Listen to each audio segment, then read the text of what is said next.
నమస్తే, welcome to Suman TV. నేను మీ యామ్ని. ప్రస్తుతం మనతో ఉన్నారు ప్రముఖ జ్యోతిష్య వాస్తు పండితులు, జ్యోతిష్య శిక్షణ నిపుణులు, లలితాదేవి అమ్మవారి ఉపాసకులు బ్రహ్మశ్రీ నానాజీ పట్నాయక్ గారు ఉన్నారు. మరి గురుగారితో మాట్లాడి 12 రాశుల వారికి సంబంధించి కుజ శుక్ర కేతు కలయిక వల్ల ఏ విధంగా ఉంటుంది, ఈ విషయాల గురించి అడిగి తెలుసుకుందాం. నమస్కారం గురుగారు. శ్రీమాత్రే నమః. గురుగారు, ఇప్పుడు కుజ శుక్ర కేతు కలయిక వల్ల అసలు సింహరాశి వారికి ఏ విధంగా ఉంటుందండి? కలయిక అంటే ఇక్కడ ఇది కన్యా రాశిలో శుక్రకేతులు ఉన్నారమ్మా. మిథునంలో ఉండేటువంటి కుజుడు వీక్షణ ఉంది. సో అది వీక్షణ వల్ల వచ్చిన కలయిక. ఎందుకంటే బుధ రాశుల్లో ఉండే గ్రహాలు కనెక్టివిటీని పెట్టుకుంటాయి, రెండు బుధుడికి సంబంధించినవి కాబట్టి ప్లస్ వీక్షణ కలయిక. దీనివల్ల ఏంటంటే ప్రపంచవ్యాప్తంగా దేశవ్యాప్తంగా చూసుకుంటే కొంత యుద్ధ వాతావరణము, స్త్రీల మీద కొంత అఘాయిత్యాలు, ప్రభుత్వాల మీద వ్యతిరేకతలు, వాహన ప్రమాదాలు ఇవి ఇస్తుంది. అయితే సింహం వారికి పర్టికులర్గా ఏమిస్తుంది అంటే ఇక్కడ ఎప్పుడైతే 2వ స్థానం అంటారు, ఈ 2వ స్థానంలో ఉండే శుక్రుడు దశమ తృతీయాధిపతి అయ్యాడు. అంటే ఏమిటి, వీళ్ళు ఉద్యోగ సంబంధించినటువంటి విషయంలో ఇప్పుడు చూడండి, ఎవరో ఎక్కడో ఉద్యోగం ఇప్పిస్తానన్నారు, ఏం జరుగుతుంది, ఎవరో ఏదో గవర్నమెంట్ జాబ్ ఇప్పిస్తానంటే వీళ్ళు తీసుకెళ్ళి అక్కడ డబ్బులు ఇవ్వడము, తర్వాత ఇలాంటివి బయట పెట్టుకోలేరు కూడా. ఏమవుతుందంటే నిజంగా మీరు ఇచ్చారని ఇక్కడ కంప్లైంట్ ఇస్తే ఫస్ట్ వీళ్ళకి ఫస్ట్ ఇవ్వడం కూడా నేరమే కదా, తీసుకోవడమే కాకుండా. అందుకని వీళ్ళకి వేరే వేరే గవర్నమెంట్ రిలేటెడ్ వాటిలోకి వెళ్ళే ఛాన్స్ పోతుంది ఫస్ట్. అందుకని ఇట్లాంటివన్నీ ఎలా ఉంటాయంటే ఇబ్బందులు ఇస్తాయి. కాబట్టి పొరపాటును కూడా ఈ సింహలగ్నం వారు మనీని ఏదో ఎవరో జాబ్ ఇప్పిస్తారని అనుకునేటి దానికి ఇవ్వకండి. కొన్ని మంచి కంపెనీస్ ఉంటాయి, అది వేరు. ప్రైవేట్ జాబ్స్ ఇప్పిస్తే దానికి కొన్ని ఆర్గనైజేషన్లు మంచిగా ఉంటాయి, అట్లాంటివి కాదు నేను చెప్పేది, ఫేక్ ఉంటాయి కొన్ని. అటువంటి విషయాల్లో కొంచెం జాగ్రత్తగా ఉండాలి. అదేవిధంగా చేస్తున్న జాబ్లోనే ఎవరికో డబ్బులు ఇస్తారు వీళ్ళు, అవి వెళ్ళి స్ట్రక్ అవుతాయి. సో జాబ్ విషయంలో చేస్తున్న జాబ్లో ఎవరికైనా మనీ ఇచ్చేటప్పుడు జాగ్రత్తగా ఉండాలి, ఒకటి. రెండవది ఏమిటి అంటే ఇంటర్వ్యూస్కి వెళ్ళినప్పుడు కొంచెం ప్రిపేర్ కరెక్ట్గా అవ్వాలి. ఎందుకంటే third lord is in second కేతుతో కలిసి, ఇది పర్టికులర్గా చూసుకోవాలి. అదేవిధంగా సిబ్లింగ్స్తో ఏదైనా మనీ ట్రాన్సాక్షన్స్ విషయంలో జాగ్రత్తగా ఉండాలి. మరి ఇక్కడ ఒక మంచి ఫలితం కూడా ఉంటుంది ఈ కాంబినేషన్. ఇప్పుడు ఏముంటుంది అంటే సంతానం కోసం ప్రయత్నం చేసేటువంటి వారికి ఇది ఒక గొప్ప యోగాన్ని ఇస్తుంది. ఎందుకంటే సింహం వారికి దశమంలో గురువు ఉన్నాడు, కుటుంబ స్థానాన్ని చూస్తున్నాడు.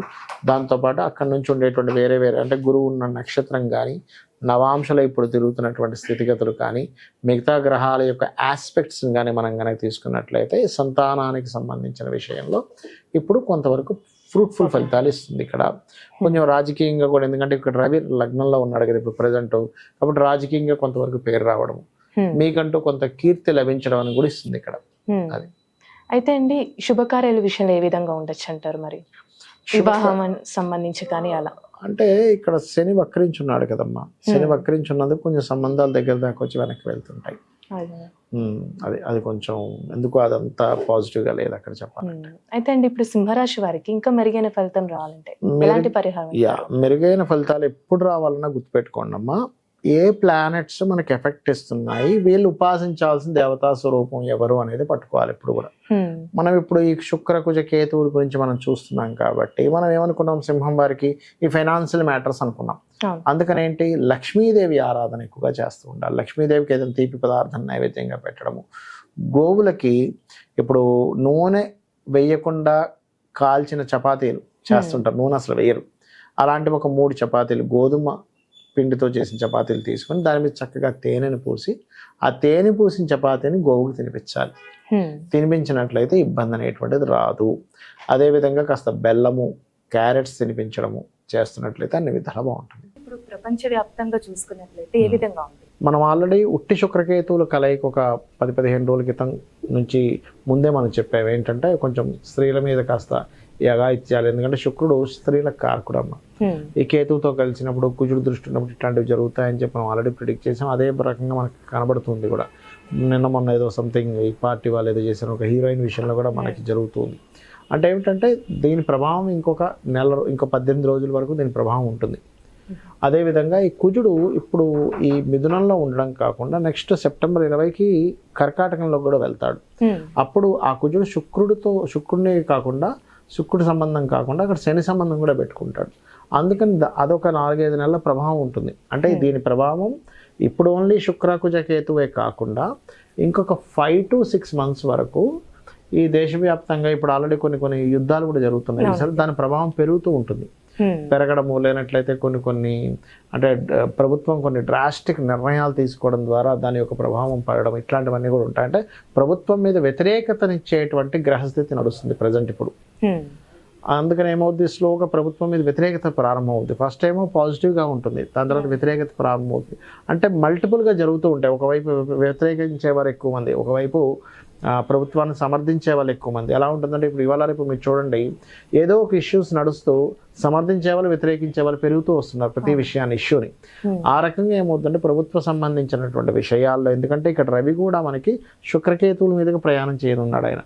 అందుకని ఏమవుతుంది, కొన్ని విభజనలు అంటే ఇప్పుడు ఆల్రెడీ ఇప్పుడు ఒక ప్రభుత్వం నడుస్తుంది, ఆల్రెడీ ఓడిపోయిన ప్రభుత్వం దీన్ని అవకాశంగా తీసుకొని ఇంకేదైనా మనం దీన్ని ప్రణాళిక చేయొచ్చా, మనం ఇంకేదైనా దీన్ని అడ్వాంటేజ్గా తీసుకుని మనం ఏదైనా చేయొచ్చా అనేటువంటిది ఉంది. కాబట్టి ఈ రవి కేతు మీదుగా సంచారం జరుగుతుంది కాబట్టి నెక్స్ట్ కాస్త ప్రభుత్వాలు కూడా జాగ్రత్తగా పొలిటికల్ మీద ప్రభావం ఉంటుంది. అయ్యో, పొలిటికల్ మీద జరిగేటువంటి గొడవల వల్ల పొలిటికల్ మీద ప్రభావం వచ్చే ఛాన్సెస్ ఉంది రాబోయే ఇక్కడ నుంచి ఒక 5 to 6 months వరకు అనేటువంటిది బలంగా చూపిస్తుంది. ఎందుకంటే ఈ కుజుడు ఇప్పుడంటే శత్రుక్షేత్రంలో ఉన్నాడు మిథునంలో, కానీ తర్వాత నీచస్థానంలోకి వెళ్తాడు. నీచస్థానంలోకి ఎప్పుడైతే వెళ్ళి తను శనిని వీక్షిస్తాడో, అష్టమంలో ఉండే శనిని, అక్కడి నుంచి అష్టమంలో ఉండే శనిని ఇప్పుడు వీక్షిస్తాడో, శని కుజులు ఎప్పుడైతే వీక్షణ జరుగుతుందో ఏమవుతుందంటే ఈ ఫలితాలు ఇస్తుంది. అలాగే కొంత వాహన ప్రమాదాలు, శుక్రుడు వాహనాలకు కారకుడు. ఈ 18 రోజులు దాదాపుగా మనకి September 18th వరకు కొంచెం వాహనాల విషయంలో, అది ట్రైన్లు కావచ్చు, బస్సులు కావచ్చు, కొంచెం ప్రయాణాలు చేసేటప్పుడు కొంత జాగ్రత్తగా ఉండాలి. సడన్గా ఉన్నటువంటి ఏదైనా ఒక రాజులు ప్రయాణించేదంటే ఇప్పుడు సీఎంలు పిఎంలు ఉన్నారు, వాళ్ళు ప్రయాణించేటువంటి వాహనాలు కూడా కొన్ని చెడిపోవడం సడన్గా ఇట్లాంటివి జరుగుతూ ఉంటాయి. ఇవి కొంచెం పర్టికులర్గా చూసుకోవాలి. ఏది 18th వరకు పర్టికులర్గా ఈ సీఎంలు కావచ్చు, పిఎంలు కావచ్చు, ఎమ్మెల్యేలు ఎంపీలు కావచ్చు, వీళ్ళు ప్రయాణించేటువంటి దాంట్లో మరి వీళ్ళందరికీ కూడా ఇబ్బంది కలగకుండా ఉండాలంటే ఏం చేయాలి? మెయిన్ ఆస్ట్రాలజీ యొక్క మెయిన్ ఉద్దేశమే అది. అంటే ఏంటి, మీకు ఇలా ఉంది కాబట్టి దీన్ని ఎట్లాగా అధిగమించాలి చూసుకున్నట్లయితే ముఖ్యంగా నవగ్రహాల్లో శుక్ర, కేతు, కుజ, శని, ఈ 4 గ్రహాలు గుర్తుపెట్టుకోండి. శుక్ర, కేతు, కుజ, శని, వీలైతే రాహు. మెయిన్గా అయితే మేజర్గా ఈ 4 గ్రహాల దగ్గర దీపారాధన చేయాలి. రెండవది ఏంటంటే అమ్మవారి యొక్క ఆరాధన, అందులో ముఖ్యంగా లలిత అమ్మవారి యొక్క ఆరాధన, గణపతి యొక్క స్తోత్ర పఠనము, సుబ్రహ్మణ్యేశ్వర స్వామి ఆరాధన చేయడము. బయటికి వెళ్ళే ముందు వీలైతే ఏదైనా ఇంపార్టెంట్ వర్క్స్కి వెళ్తున్నప్పుడు కొంత చండీ పారాయణం వినడము, లేనట్లయితే ఓం దుర్గాయ నమః అనే నామస్మరణ చేయడము, ఇలాంటివి కనుక చేసుకున్నట్లయితే బాగుంటుంది. అయితే కొంతమందికి ఇందులో మనం ఇప్పుడు రాశి ఫలాలకు సంబంధించిన ఒక్కొక్క రాశి చెప్పుకున్నాం, కానీ కొంతమందికి రాశి తెలియదు. అలాంటి వారు కూడా ఇప్పుడు నేను చెప్పినటువంటి దానాలు ఇచ్చుకుంటూ, అంటే ఈ దీపారాధన చేయడము, వీలైతే గోవులకి గ్రాసం ఉంటుంది, గ్రాసము, తీపి చపాతీలు అంటారు, అంటే తేనె పూసిన చపాతీలు తినిపించడము, అదేవిధంగా క్యారెట్స్ తినిపించడము చేసినట్లయితే వాళ్ళ లైఫ్లో వాళ్ళకి తెలియదు కదా, వాళ్ళ లగ్నం ఏంటో తెలియదు, రాశి ఏంటో తెలియదు, వాళ్ళు రాయలేదు. అలాంటప్పుడు మరి గ్రహస్థితి వచ్చింది ఎలా ఉంటుంది అని డౌట్ వస్తుంది. ఈ పరిహారం కనుక చేసుకున్నట్లయితే ఇబ్బంది అనేటువంటిది రాదు. ఈ విధంగా చేసుకోవచ్చు. తెలిసిన వాళ్ళకి ఆ పర్టికులర్ అంశాల్లో జాగ్రత్తగా ఉండాలి. నేను చెప్పేది ఒకటే, ఈ శుక్రుడు మారే వరకు కూడా స్త్రీలను ఒంటరిగా కొన్ని ప్రదేశాలకు వెళ్ళినప్పుడు ఇబ్బంది ఉంటుంది అన్నప్పుడు కొంచెం జాగ్రత్తగా ఉండడం మంచిది. చాలా చక్కగా తెలియజేశారు గురుగారు, ధన్యవాదాలండి. శ్రీమాత్రే నమః.